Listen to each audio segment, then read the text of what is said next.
Well, New Hampshire could prove a turning point in the US presidential election. The race for the Republican presidential nomination is now down to just two main contenders. Joining us with more analysis on this is Professor of Political Science at the University of California, Louis DeSipio. Louis, really appreciate your time. Thanks so much. Just explain for us why the stakes are so high in New Hampshire, especially for Nikki Haley. Well, this is sort of her last chance to show that former President Trump is vulnerable.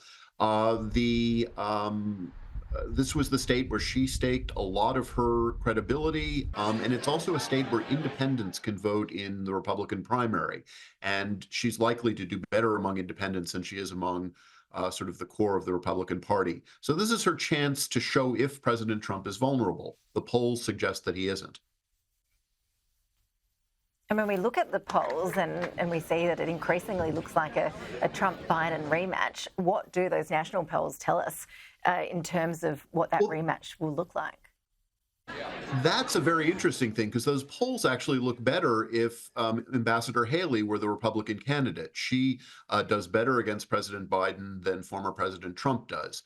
That said, if it's a Trump-Biden rematch, as it looks like it's going to be, the election will likely come down to a handful of states because the United States has the Electoral College, a very strange and indirect way to elect the president.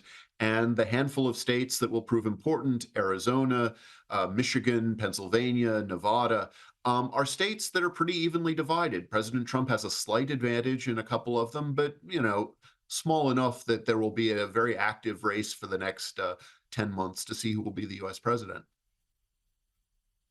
And in terms of Nikki Haley versus Donald Trump, just how different are their platforms in terms of policy matters, in particular foreign policy? Are we seeing wider and wider gaps emerge?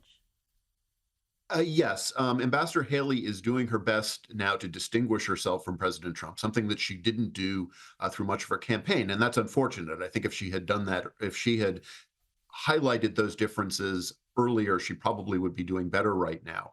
In terms of foreign policy, Ambassador Haley looks much more like a traditional Republican, very concerned about Russia, supportive of U.S. efforts and global efforts in Ukraine, where President Trump is much more isolationist in his approach to foreign policy. On domestic policy, President Trump is running hard on immigration, a very restrictionist immigration policy. Ambassador Haley echoes many of those positions, but in the past, she's shown a greater openness to immigration, and that's being used against her in commercials that President Trump is running right now in New Hampshire. Well, the whole world will be watching so closely as those results come in from New Hampshire. But what happens next? What happens after that in terms of the process that we now go through as this election year really kicks off in earnest? We have a couple of more small states that are holding Republican primaries or caucuses. Nevada is the first of those.